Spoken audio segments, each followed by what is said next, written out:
લાખણી તાલુકાના જસરા મુકામે બુઢેશ્વર મહાદેવ મેળા સમિતિ દ્વારા 14મા મેઘા અશ્વ સોનું તારીખ 20/2/2025થી પ્રારંભ થશે, જેમાં આસોદર જગ્યાના મહંત રેવાપુરી બાપુના વરદ હસ્તે આ મેળાનો પ્રારંભ કરવામાં આવશે અને ધ્વજારોપણ કરવામાં આવશે, જેમાં આ વખતે વિવિધ પ્રકારની રમતોનું પણ આયોજન કરવામાં આવ્યું છે. વિવિધ નસલના અશ્વમાં છુપાયેલી શક્તિનું પ્રદર્શન કરવામાં આવશે, જેમાં કાંકરેજી તેમજ ગીર નસલ ગૌમાતાઓ તેમજ વાછરડા વાછરડીઓનો સુંદરતાનો પણ સમાવેશ કરવામાં આવશે.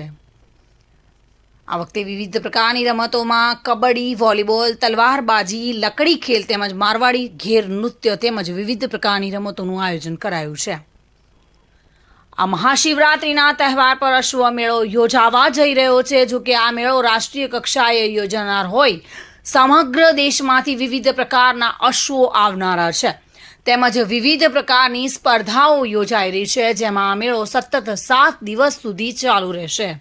વિવિધ પ્રકારની ઘોડેસવારી, રેસ, ઘોડાની વિવિધ કરતબો જોવા માટે બુઢેશ્વર મહાદેવ મેળા સમિતિના અધ્યક્ષ મહેશભાઈ દવે દ્વારા સમગ્ર લોકોને આમંત્રણ પાઠવવામાં આવ્યું છે, જેમાં 26/2/2025ના રોજ બુઢેશ્વર મહાદેવની 51,000 દીવડાની આરતી કરીને મેળાની પૂર્ણાહુતિ કરવામાં આવશે.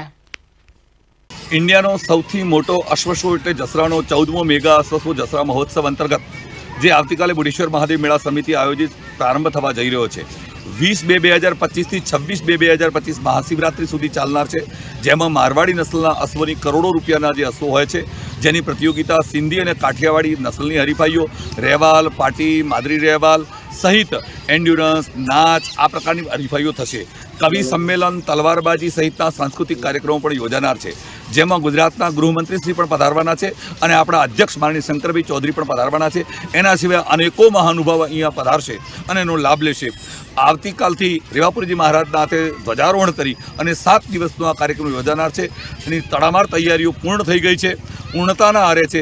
આપ સૌને મારું નિમંત્રણ છે કે આનંદ મેળો અને અનેક પ્રકારની રાઇડ ઝોનનો આનંદ અને અનેક પ્રકારની સ્પર્ધાઓનો આનંદ માણવા માટે આપ સૌ જસરાના મેળામાં પધારો, એના માટે મારી વિનંતી છે. પ્રવાસન વિભાગનું સૌજન્ય પ્રાપ્ત થયું છે, જ્યારે યુવક સેવા અને સંસ્કૃતિ વિભાગ અને સાહિત્ય અકાદમી પણ અમને સૌજન્ય પૂરું પાડી રહેલ છે, ત્યારે એમનો પણ ખૂબ ખૂબ આભાર માનીએ છીએ અને આપ સૌ જાહેર જનતા પણ પધારો અને અશ્વપાલકોને વિશેષ આમંત્રણ પાઠવું છું.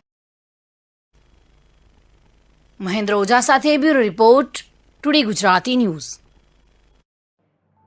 આ સમાચાર આપને કેવા લાગ્યા? ટુડે ન્યૂઝને લાઈક, શેર અને સબસ્ક્રાઇબ કરો.